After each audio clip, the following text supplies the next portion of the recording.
Okay, this is chapter 40 of As Good as Dead. 40. Her parents were already in bed by the time Pip got home, waiting up for her. Well, one half of them was. I said don't be too late, her mom hissed, squinting through the weak light given off by her bedside lamp. We're up at 8 for Adventureland. It's only just past midnight, Pip said, shrugging from their doorway. Apparently late nights are a lot later than that at college. I'm in training. Her dad grunted from his half-sleep, book open and cradled on his chest.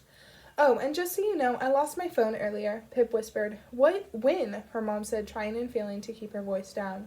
Another grunt of agreement from her dad, no idea what he was agreeing with. On my run, I think, Pip said. Must have bounced out of my pocket and I didn't realize. I'll replace it next week, don't worry. You need to be more careful with your things, her mom sighed. Well, Pip was going to lose or break a lot more than just her phone tonight. Yeah, I know. Adulting, she said. Training for that, too. Anyway, I'm going to bed now. Night. Good night, sweetie, her mom said, an accompanying grunt from her dad. Pip closed her door gently, and as she walked across the landing, she could hear her mom telling her dad to put the book down, and if he was already asleep, for God's sake.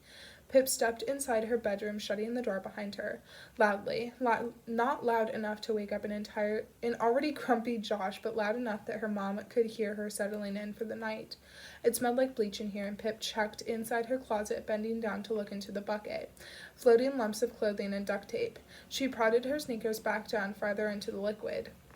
The blue markings on their sides had begun to bleach to white, disappearing against the material, as had the blood stains on the toes. Good. Everything was going to plan, except not quite.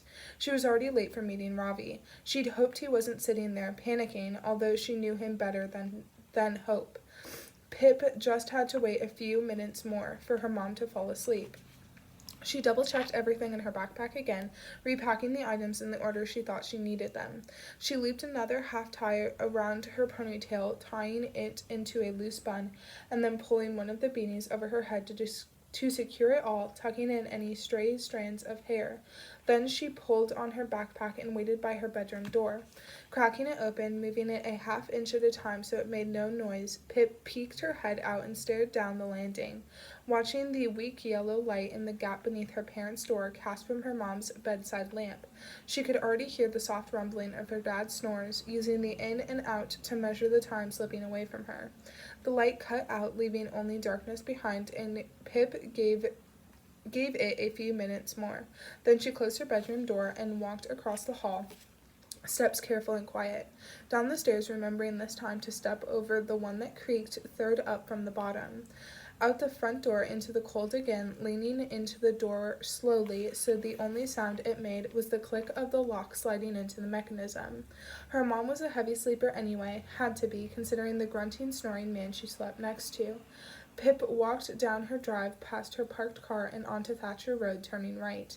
Even though it was late and dark and she was walking alone, she didn't feel afraid.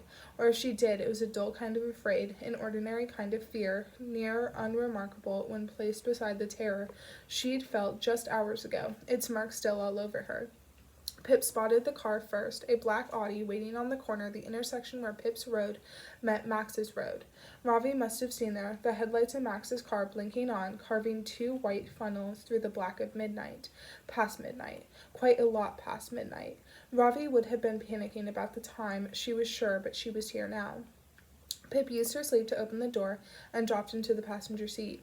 It's 18 minutes past. Ravi turned to her, eyes wide with dread, just as she thought they'd be. I've been waiting. I thought something bad had happened to you. Sorry, she said, using her sleeve to close the door again. Nothing bad, just running a bit late. A bit late is like 6 minutes, he said, eyes refusing to back down.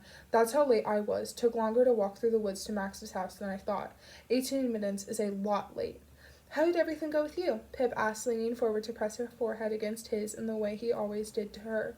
To take on half her headaches or half her nerves, he said. And here, Pip took on half his fear because it was the ordinary kind and she could handle it.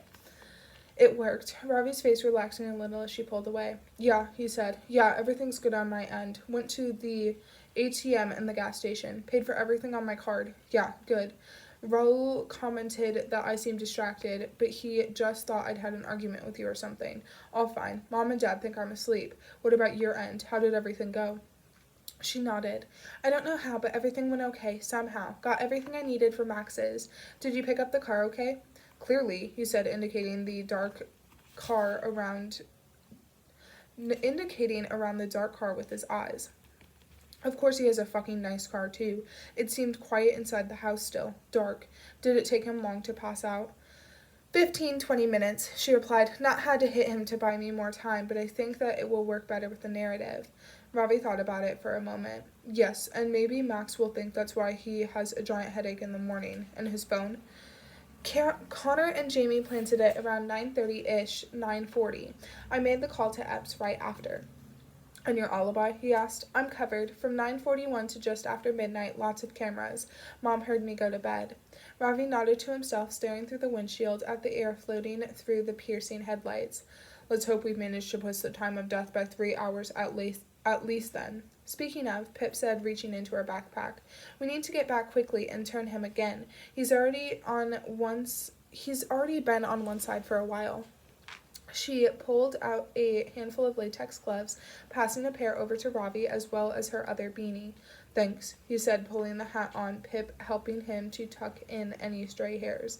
Then he removed the purple mittens he'd already been wearing, stretching his hands inside the clear gloves. These were all I could find at home. My mom's. He passed the purple mittens to Pip, who shoved them into her backpack. Guess I know what I'm getting her for her next birthday. He started the car, the engine humming quietly, vibrating under Pip's legs. Backroads, he said. Backroads, Pip replied. Let's go.